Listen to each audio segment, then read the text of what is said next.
High প্রিয় শিক্ষার্থীরা, তোমরা সবাই কেমন আছো? আশা করি তোমরা সবাই ভালো আছো।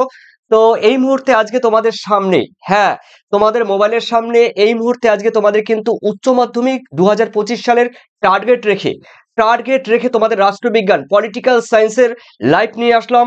এবং লাইভে তোমরা কতটা কি প্রস্তুত হতে পেরেছো পরীক্ষার জন্য, উচ্চ মাধ্যমিক পরীক্ষার জন্য, এই 2025 সালের পরীক্ষার জন্য রাষ্ট্রবিজ্ঞানে তোমরা কতটা প্রিপেয়ার হতে পেরেছো সেই বিষয় নিয়ে তোমাদের আজকে আমার খুব জানার ইচ্ছে আছে। তাই তোমরা কিন্তু আজকে পরীক্ষা দেবে, এমসিকিউ, এসিকিউ, উত্তর সহ।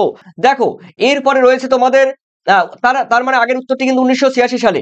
এরপরে রয়েছে দেখো তোমাদের আহ, আহ, নয়ে নয়ে বলা হয়েছে কি বলতো, পশ্চিমবঙ্গের ন্যায় পঞ্চায়েত প্রতিষ্ঠিত হয় কত সালে? এই কোশ্চেনটি কিন্তু কন্ট্রোভার্সি কোশ্চেন, তোমাদের কাছে এই কোশ্চেনটি কন্ট্রোভার্সি কোশ্চেন আমি জানি। পশ্চিমবঙ্গের ন্যায় পঞ্চায়েত প্রতিষ্ঠিত হয় কবে? 1966 সালে, 1977 সালে, 1995 সালে? এখনো পর্যন্ত প্রতিষ্ঠিত হয়নি। কোশ্চেনটি উত্তর চটজলদি বলবে। নয় তোমরা বলেছো ডি, তোমাদের উত্তর সঠিক। এখনো পর্যন্ত পশ্চিমবঙ্গের ন্যায় পঞ্চায়েত প্রতিষ্ঠিত হয়নি, তার মানে ন্যায় পঞ্চায়েত হয়নি। তবে পঞ্চায়েতি ব্যবস্থা প্রতিষ্ঠিত হয়েছিল কিন্তু 1973 সালে। 1973 সালে পশ্চিমবঙ্গের পঞ্চায়েত পঞ্চায়েত পশ্চিমবঙ্গের পঞ্চায়েতি ব্যবস্থা প্রচলিত হয় 1973 সালে। কিন্তু ন্যায় পঞ্চায়েত কিন্তু একবারও হয়নি। তোমরা সবাই সঠিক করেছো, আমি আর কি বলবো বলো, আমার কিছু বলার নেই। তোমরা সঠিক উত্তর দিয়েছো, তার মানে একবারও হয়নি, সঠিক।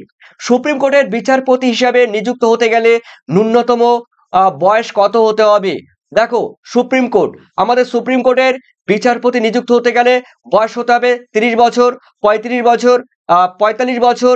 বয়সের কোনো ঊর্ধ্ব সীমা নেই। দেখো, চটজলদি বলবে। আর দশে দশে দশে দশে দেখে নিচ্ছি, দশে কে কি বলবে আমি দেখে নিচ্ছি। দেখো, সুপ্রিম কোর্টের বিচারপতিদের নিযুক্ত হতে গেলে বয়সের কোনো ঊর্ধ্ব সীমা নেই। ঠিক আছে, তোমরা যারা করেছো ডি, দুই একজনে কিন্তু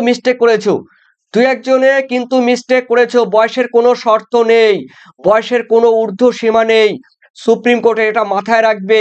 কোশ্চেনটি vital question, D is the correct answer. ঠিক আছে, হলো। এরপরে চলো, তোমাদের রয়েছে 11তে বলা হয়েছে ড্যাশ হলেন, ড্যাশ মানে শূন্যস্থান ড্যাশ হলেন ব্লকের বিকাশমূলক কার্যের উদ্যোক্তা। বিডিও, এসডিও, তারপরে রয়েছে ডিএম, তারপরে রয়েছে পিএম। মানে বিতে ব্লক, এতে ব্লক ডেভেলপমেন্ট অফিসার। তারপরে রয়েছে দেখো, হ্যাঁ, এসডিও এসডিও রয়েছে, তারপরে ডিএম রয়েছে, পিএম রয়েছে। দেখে নিচ্ছি কে কে পারবে।